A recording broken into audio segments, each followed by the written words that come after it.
Welcome to a new episode of First Laps from the Shanghai paddock, this time after the sprint race and after qualifying for the Chinese Grand Prix.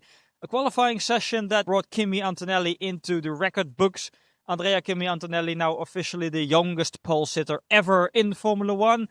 Lewis Hamilton, during the press conference, he joked and said, well, I think it will be really difficult for anyone to get close to that record. So maybe Kimi will be in those record books for quite a while. He took pole position after, we have to say, some technical issues for George Russell. That already started in Q2 when his front wing broke. Of course, a little bit more complex under these regulations with the active aero. Then in Q3, he came to a standstill, managed to get going again, but then he was stuck in first gear, so had to come in. They managed to get him out again, but of course he only had one run at the end, so he did not have any reference. And George said, I had no battery, my tires were nowhere. So basically it was all about damage limitation and getting a lap time on the board. All in all, it's been a special day for Kimi Antonelli, having the record as the youngest pole sitter. And Toto Wolff said it also confirms that our decision last year to promote him to F1 early, and some people thought too early, that has been the right decision. Toto said we had quite some criticism, but Kimi showing massive progress, and this basically confirms it. It also comes at an important moment for Kimi, because the first 2 weeks of this season have not been completely straightforward. Toto Wolff said in Melbourne that, Kimi has to learn everything the hard way. In Melbourne, of course, he had to crash in FP3. Antonelli confirmed that it basically put him a bit on the back foot. Then he had the difficult start, had to fight through the field. Today in the sprint, again, a difficult start. Then it came to contact with Isaac Hadjar. Hadjar was not too happy with that. He said, well, Kimi is in a rocket ship. Why is he overexcited? Antonelli immediately went to him to say sorry, but Hadjar was not really in the mood for that. So after all that, to claim pole position and to get the record, that comes at an important moment. And also, it shows the difficult balancing act for a young driver as Kimi still is. And that's exactly the question I asked him in the press conference after qualifying. I said, how difficult is it to get the balance right, knowing that you have a difficult car, so you don't need to, that you have a quick car, so you don't need to overdrive. But at the same time, you don't want to lose too many points compared to George early on in the year. And Antonelli was really open and honest, and he said, yes, getting the risk versus reward management, getting that right, that's still one of the biggest learnings for me. That's still one of the biggest gains to really put up a title fight. It's nothing new. A lot of raw diamonds in Formula 1 have had that before. Most recently, Max Verstappen comes to mind. I've had a lot of conversations with Helmut Marko about this, and Marko said, at the beginning of his career, Max always wanted to be the quickest in every single session, also in practice. And he said the mindset changed a little bit after Monaco 2018. Max crashed in FP3, missed qualifying, and therefore missed a chance to win the race. Earlier that season, he also had here in China a moment of hitting Sebastian Vettel. As a result of that, his teammate Daniel Ricciardo won the race. So that's like a learning process that Kimi Antonelli is going through now. And he will get there, just the question is how much time will it take, and Kimi kind of admitted that that's the key step he has to take to really challenge George Russell on a regular basis, because George last year was really consistent, and that kind of level of consistency is needed for a real title fight. The third one in the press conference was Lewis Hamilton.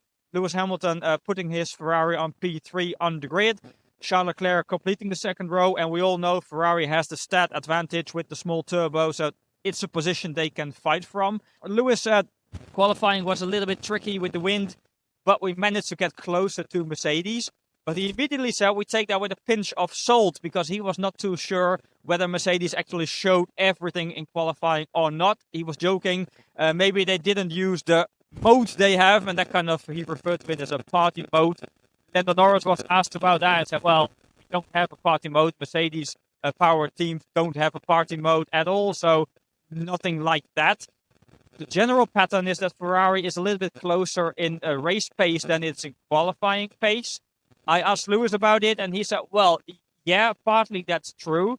But still, if you look at the sprint, the Mercedes-powered cars, especially the factory team, was quicker on all the straights, meaning that Lewis had to compensate for that in the corners. He tried to do that early on in the sprint, but then basically ruined his front left tire, which is the main limiting factor here anyway. And he kind of paid the price for that afterwards. So that's a bit the story of the day. Probably Ferrari try to grab the lead again tomorrow, and then let's see for how long they can hold on to it. I have already mentioned Lando Norris, and that of course goes back to all the Mercedes customer teams. We've talked a lot about that in previous episodes with some of them, especially McLaren, not fully happy with the information they got from Mercedes HPP and being a little bit behind on the learning curve. I've already mentioned Toto Wolff saying there has been a meeting after Melbourne, and today Andrea Stella confirmed that yes, they have been working more closely with HPP, and he actually said thank you Mercedes HPP. So he kind of made clear that yes, there's learning to do on the PU side, but maybe the biggest deficit is on the chassis side, and that's why McLaren hopes for a 2023 scenario. Basically, 2023, they also started on the back foot and then managed to make big steps, especially in Miami, continuing that into 2024 and then winning world titles in 24 and 25. He said, we are hoping for like a similar development path with one key difference to 2023, because back then the overall concept was not as it should be. And they basically had to go back to the drawing board. And now Stella said, the concept is fine. We are just a bit underdeveloped. So yes, we need upgrades, but it's not as dramatic as it was at the beginning of 2023. Talking about upgrades, the races in Bahrain and Jeddah are not going ahead, and that might affect some of the upgrade plans that teams have. I asked Stella about it, and he said, well, in our case, it's actually not that much of a difference because we already planned something after the Middle East races, and that once again points to a significant upgrade package in Miami. So McLaren probably coming with a big package there. We also have to talk about Red Bull, because Red Bull had another really difficult day here in Shanghai. Max Verstappen already called it a disaster on Friday, and today his mood was not that much better. He had a horrendous start once again to the sprint. In going into the first corner, he was P20. Then Red Bull changed the setup massively going into qualifying, and usually that was a strength of the team. It's also what Max said. We used to turn the car upside down, and then just before qualifying, before the second Parc Fermé, we got it in a good position and we were able to fight. But today was not like that. And that kind of marks a key difference with last year, because then also the car lacked some pure pace. But at least it reacted and responded in the way that Max Verstappen wanted it to do. And it gave him, even though it was maybe a bit too slow at times, it gave him a weapon to fight with. And this weekend, the car is absolutely not doing what he wants it to do, because Max said, I'm balanced all over the place. I'm losing so much in the corners. And honestly, I don't even know what to say. So it's been a really difficult day for Max. And he is already not enjoying the regulations altogether. And then also Red Bull having a difficult weekend like this, it doesn't really help him. Talking about the regulations altogether, that's the final part of today's video.